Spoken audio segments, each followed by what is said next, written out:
आपके विद्यार्थियों का मेरे YouTube चैनल इसी क्लासेस में स्वागत है। जिन विद्यार्थियों ने अभी तक चैनल को सब्सक्राइब किया है उनसे अनुरोध है कि चैनल को सब्सक्राइब करें, जिससे आने वाली वीडियो की लिंक आपको प्राप्त होती है। 13वां प्रश्न है, एक परिमेय संख्या को 5/2 से गुणा कर उसमें 2/3 जोड़ने पर ऋण 7/12 प्राप्त होता है। वह संख्या क्या है?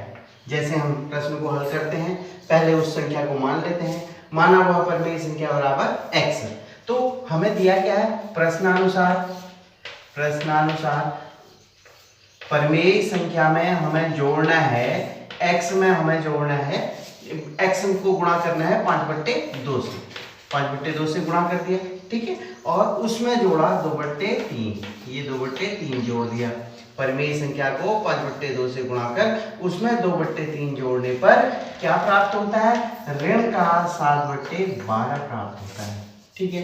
अब देखिए इसको गुणा कर लेते हैं। ये हो गया 5x/2 धन 2/3 बराबर ऋण 7/12, ठीक है।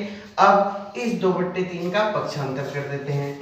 5x/2 बराबर ऋण 7/12 और 2/3 उधर जाएगा तो ऋण 2/3, ठीक है। अब इन दोनों का लॉसो ले लेंगे। 3 और 12 का लॉसो 12 हो गया। 7 एकम 7, 3 चौक 12, 4 दूना 8, ठीक है। 3 चौक 12। अब देखो 8 7 15, ऋण 15/12, ऋण 15/12 ये कैंसिल भी होते हैं। 3 पंचे 15, 3 चौक 12, ऋण 5/4, 5/2 x बराबर ऋण 5/4। अब देखिए क्या करेंगे, 2 से यहाँ गुणा कर लेंगे, 4 को यहाँ गुणा कर लेंगे, ठीक है। ये आपको प्राप्त हुआ 5x/2 बराबर ऋण 5/4। 4 से 5x को गुणा कर लीजिए तो ये प्राप्त हो जाएगा 4 पंचे 20x, 20x बराबर 5 दूना 10, ऋण का 10, 20x बराबर ऋण का 10। तो x बराबर क्या हो जाएगा? x बराबर ऋण का 10/20 अर्थात ऋण का 1/2। x बराबर ऋण का 1/2। वह संख्या हमने x मान रखी थी, अर्थात संख्या प्राप्त होगी हमें, संख्या बराबर ऋण का 1/2। ये हमारा आंसर प्राप्त हो गया। वह संख्या प्राप्त होगी ऋण का 1/2, ठीक है।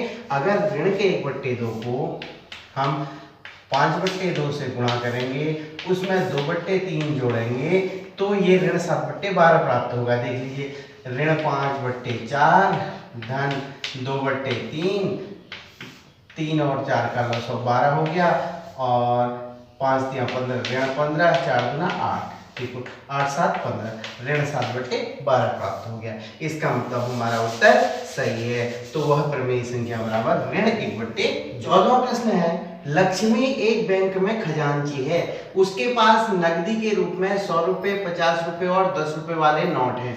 उनकी संख्याओं में क्रमशः 2:3:5 का अनुपात है।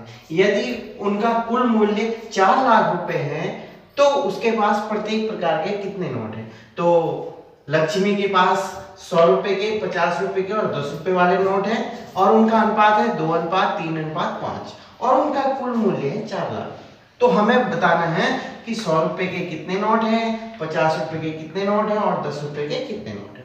तो ऐसे केस में हम मान लेंगे, माना 100 रुपए के नोट बराबर 2x, 50 रुपए के नोट बराबर 3x और 10 रुपए के नोट बराबर 5x। तो प्राप्त हो गए 2x, 3x और 5x, क्योंकि हमें 2, 3 और 5 का अनुपात दिया है। अब हम निकालेंगे कुल नोटों का मूल्य, कुल नोटों का मूल्य। अब कितना मूल्य हो गया? अभी देखिए 100 रुपए के नोट हैं 2x, अर्थात कुल हम गुणा कर लेंगे। 100 रुपए के नोट 2x है तो 2x से गुणा कर लेंगे। कुल जैसे 100 रुपए के 2 नोट हुए तो कितना हो गया मूल्य? 100 दूना 2, 200 रुपए।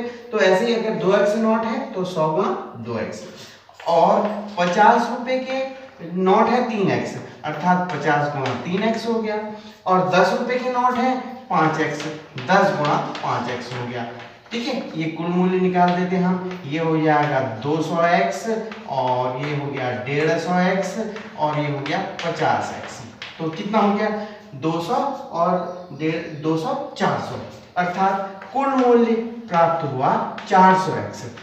जो बैंक में नोट है 2x 3x और 5x के अनुपात, 2 3 और 5 के अनुपात में, उनका जो कुल मूल्य है 400x हो गया।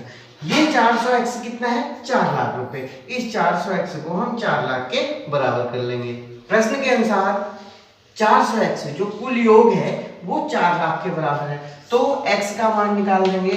4 लाख में 400 से भाग कर देंगे, 4 एकम 4 और ये 2 जीरो कट गए, 1000 x का मान प्राप्त हो गया 1000। अब हम निकालेंगे 100 रुपए के नोट। 100 रुपए के नोट बराबर है 2x, अर्थात 2 गुणा x प्राप्त हुआ 1000, अर्थात 2000। और 50 रुपए के नोट, 50 रुपए के नोट, अर्थात ये है हमारे पास 3x, 3 गुणा 1000, अर्थात 3000। और 10 रुपए के नोट, 10 रुपए के नोट बराबर ये है 5x, अर्थात 5 गुणा 1000, अर्थात 5000। ये हुआ 100 रुपए के नोट प्राप्त हुए 2000, 50 रुपए के नोट प्राप्त हुए 3000 और 10 रुपए के नोट प्राप्त हुए 5000। इन सब का अगर हम योग कर देंगे, 2000 को 100 से गुणा करेंगे, 3000 को 50 से गुणा करेंगे, 5000 को 10 से गुणा करेंगे, तो सबको जोड़ करके 4 लाख प्राप्त होगा। विद्यार्थियों, आपको वीडियो कैसी लगी कमेंट बॉक्स में अवश्य लिखिएगा। वीडियो अच्छी लगने पर अपने दोस्तों के साथ शेयर अवश्य कीजिएगा।